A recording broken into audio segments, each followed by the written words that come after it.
मैं सरकार का ध्यान महान क्रांतिकारी स्वर्गीय डॉक्टर गया प्रसाद कटियार की ओर आकृष्ट कराना चाहती हूं, जिन्हें 7 अक्टूबर 1930 को अंग्रेजी हुकूमत ने प्रसिद्ध लाहौर षड्यंत्र केस में आजीवन कारावास कालापानी की सजा सुनाई थी। इसी मुकदमे में सरदार भगत सिंह, सुखदेव और राजगुरु को भी फांसी की सजा सुनाई गई थी। देश और प्रदेश में शासन कर चुके विभिन्न राजनीतिक दलों, सरकारों और इतिहासकारों ने लगभग इस क्रांतिकारी योद्धा के योगदानों को और उनकी कुर्बानियों को भुला दिया है और इसीलिए उनकी जन्मस्थली ग्राम खजरी खुर्द, तहसील बिल्लौर, जिला कानपुर, उत्तर प्रदेश और उनके मृत्यु स्थान ग्राम जगदीशपुर में ऐसा कोई भी प्रतीक चिन्ह नहीं है जो आने वाली पीढ़ियों को उनकी कुर्बानियों की याद दिला सके। उनके दादा स्वर्गीय महादीन कटियार ने 1857 के प्रथम स्वतंत्रता संग्राम में बढ़ चढ़ कर हिस्सा लिया था, जिनकी कहानियां सुनकर डॉक्टर गया प्रसाद कटियार के मन में अंग्रेजों के प्रति नफरत पैदा हो गई थी। 8 अप्रैल 1929 को दिल्ली के संसद भवन में बहरी हो चुकी अंग्रेज सरकार के कान खोलने के लिए भगत सिंह और बटुकेश्वर दत्त ने जिन बमों को दिल्ली के संसद भवन में फेंका था, उसका निर्माण भी डॉक्टर गया प्रसाद कटियार की देखरेख में हुआ था।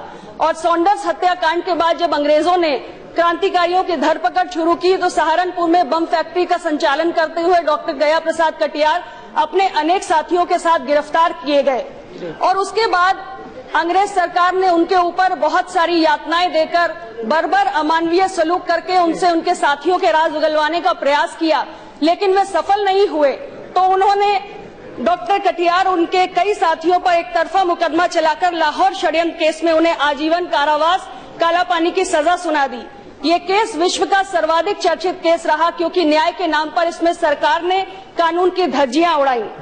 और अभी कुछ समय पूर्व ही सुप्रीम कोर्ट ने इस महत्वपूर्ण केस की फाइलों को प्रदर्शनी के माध्यम से आम जनता के अवलोकनार्थ भी खोला था।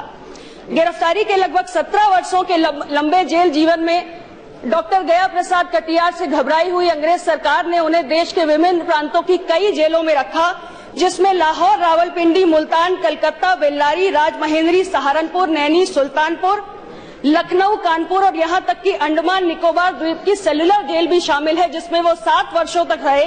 और अपने 400 साथी बंदियों के साथ मिलकर उन्होंने 46 दिनों की भूख हड़ताल की, जो उस समय में विश्व रिकॉर्ड थी। और उसके बाद 1930 में लाहौर की जेल में उन्होंने 63 दिनों की भूख हड़ताल की।